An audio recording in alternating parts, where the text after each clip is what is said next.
Welcome to Brobench. In this video, we're going to take a look at how to quickly view the entity relationship diagram for a particular object when you are exploring the object details. In the version 4.6, we have introduced this additional tab called ERD along with access and a few other tabs.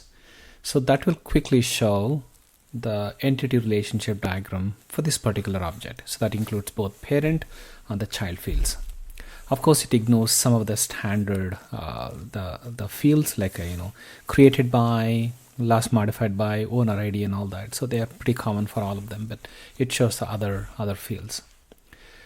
So you can click on it, and then when you navigate, it should be able to see this entity relationship diagram. So keep in mind, if you have a lot of relationship, it can be a little bit, the noisy, the how it represents.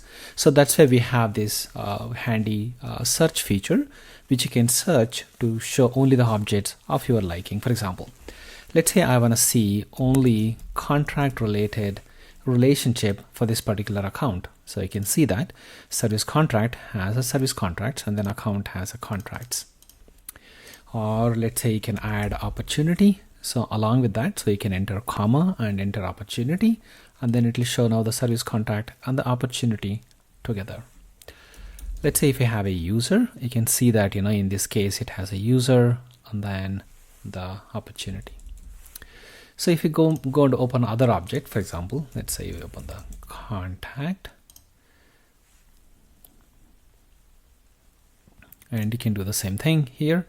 If you search for account, and then you would be able to see that it has an account and the contact roles. Okay, I hope you like this particular feature. So we just quickly view the ERD. So remember, it doesn't give a lot of flexibility in terms of arranging the notes and all that, because this is meant to be really quick one to be able to quickly see the relationship. So I hope you guys like this particular feature.